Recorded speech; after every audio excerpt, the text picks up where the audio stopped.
You know who I am? Anything you say. Anything you say. It's official.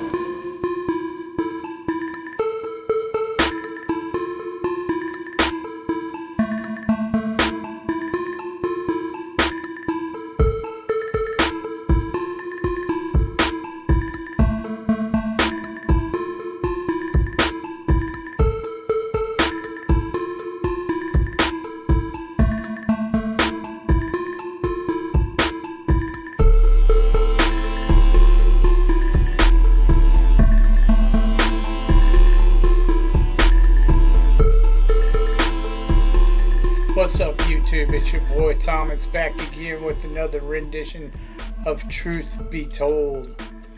Nah, there isn't anything really major going on in the news. Same old bullshit. I did see something about they went after the Tate brothers again. Regardless if you like them or not, I don't care for them. But some people do. The UK government's been trying to take them down for a long time, just because they're influencers and they're like red pill guys, you know. But I don't like the fact that they think they need to run through chicks constantly all the time. It's just BS. But they try to tell young men to better themselves and blah blah blah. So they don't go with the leftist agenda, and the UK hates them for that. So they're constantly trying to take them out. But everything they have against them is a bunch of BS, and it's been proven. So I don't know why they keep trying to go after them. It just doesn't work. Anyways, moving on to what I really want to talk to you about. I mean, just a few minutes ago, got done watching that Alien Romulus. Now, I wasn't going to watch this movie, but I've seen every single one of the Alien movies. I didn't care for the last one. It sucked really bad. I think it was, I'm not sure if it was Prometheus or something else, but I didn't care for the last one. In fact, the only two Alien movies I like are the first and second one. After that, it got dumb. And it just kept let's clone her again, let's clone the alien, blah blah blah. That's literally what this one is too. Now, I'm not going to get into details, super detailed, because there's plenty of people doing reviews on this movie. I don't know why. It's not that great of a movie at all. But this is supposed to take place between the events of Prometheus and the first Alien movie. You get a few memory berries in this movie.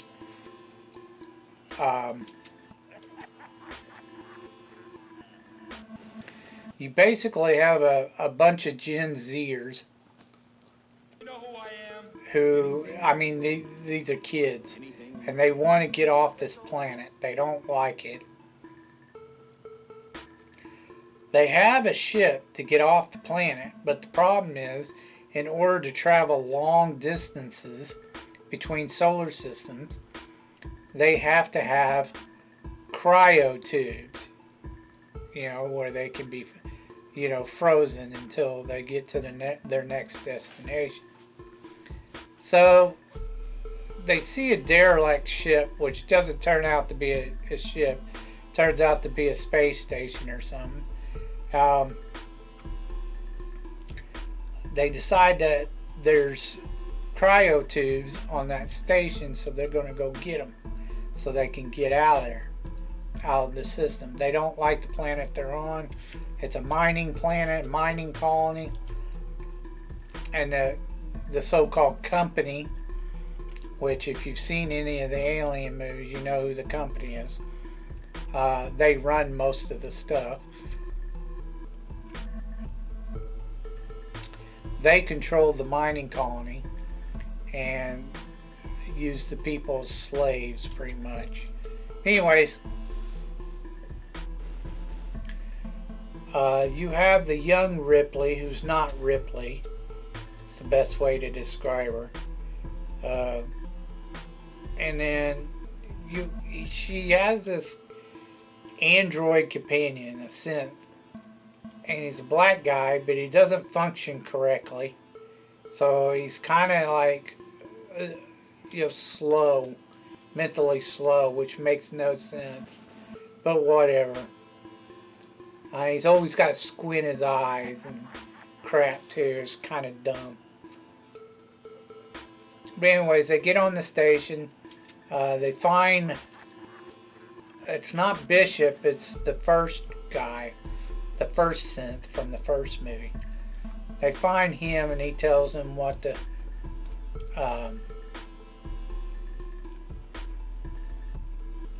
aliens are about. Because one of their friends gets the spider thing on her face and impregnates her. That happened while they were trying to get some cryo tubes or fuel for them or some shit. They released a bunch of them spider things.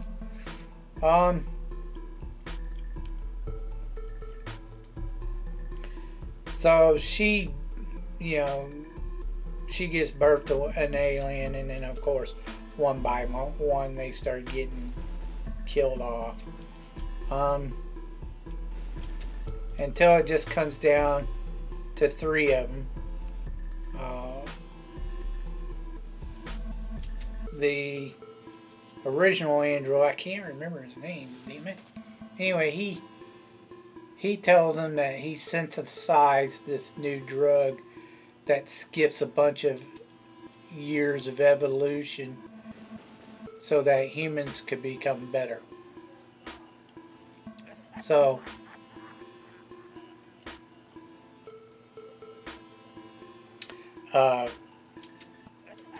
he tells them they got to take this back to a certain company or a certain planet for the company.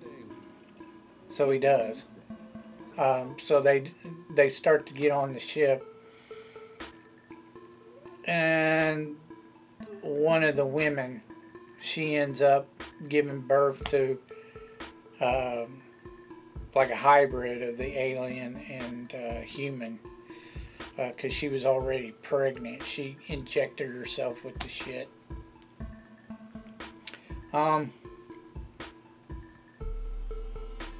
She dies. The android, he kind of half-ass dies or whatever, he goes out of commission. And then you have the young Ripley, who's not Ripley, take the ship to wherever she planned on going to. And that's the end of the movie.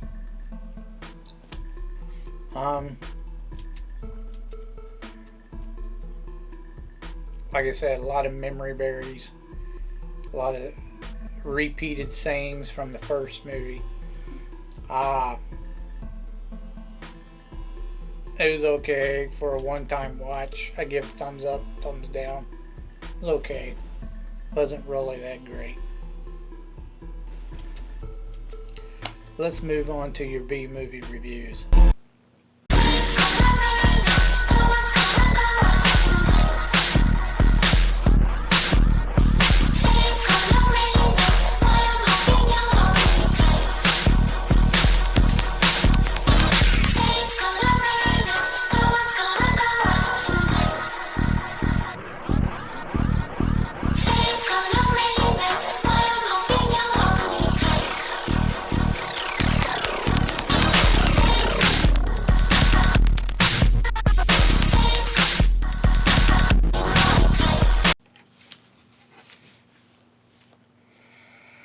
So this is, for all you movie holics, this is Action Week.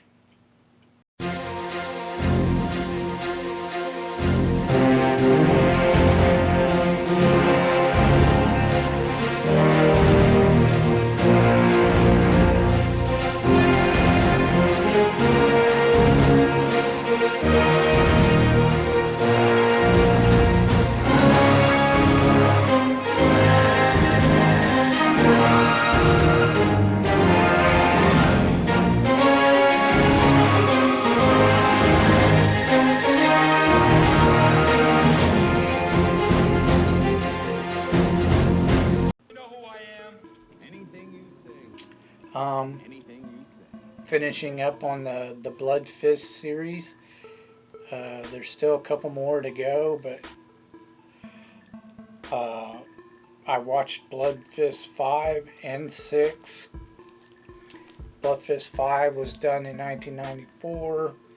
It went straight to video, so no box office numbers. It was called Human Target. Of course, it starred Dawn the Wilson Dragon and Denise Duff. Now, understand that all these Bloodfist movies, I don't know why they call them Bloodfist, why it's a series, because they have no connection to the first movie. He always plays a different character and it's a different story. In this one, he's supposedly he gets shot in the head and he loses his memory. And supposedly the NSA gets him to try to work for him. And then they turn around and say, "No, you actually work for this gangster who's trying to sell nuclear material or plutonium or some shit." So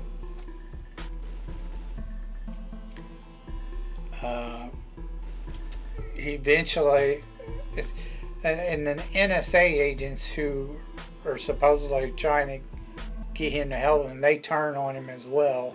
So he's got the gangsters in the NSA after him, and he pretty much takes them all out except for the woman who's an NSA agent and helps them out. And they figure out how to escape and they go on the run, and that's pretty much the end of the movie. It was okay. Don the Wilson Dragon just cannot act. He's a good kickboxer, but he cannot act. I give it a thumbs up, thumbs down. It was okay for a one-time watch. It wasn't really that great. Okay. Then the next one, Bloodfist 6, is called Ground Zero. It was done in 1995, and of course, no box office numbers because it went straight to video. Now, he co-stars with Kataya Sassoon in this one.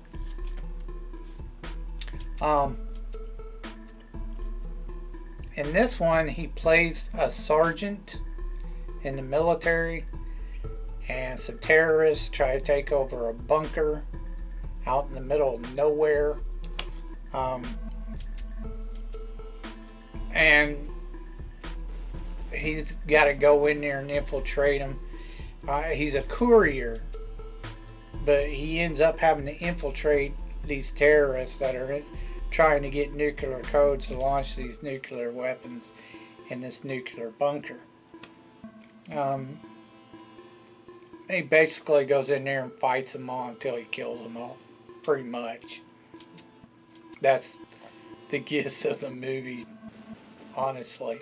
It's pretty sad, pathetic, but it's a pretty redundant story. Anyways, it was okay for a one-time watch, but it really, again, it's not really that good. And all the actors around him are okay. They're decent, but he sucks. He cannot act. Thumbs up, thumbs down. It's okay for a one-time watch if you're just looking for an action flick. So that's all I have for you this week. If you have any thoughts about what I was talking about earlier in the video, please leave your thoughts down in the comment section down below. I'd love to hear from you. If you could think of any B-rated or underrated type movies that you think I've never even heard of, please leave your suggestions down in the comment section down below. I'll get to reviewing them as soon as I can. So, until next time, I told you to be told the truth, and you just been told.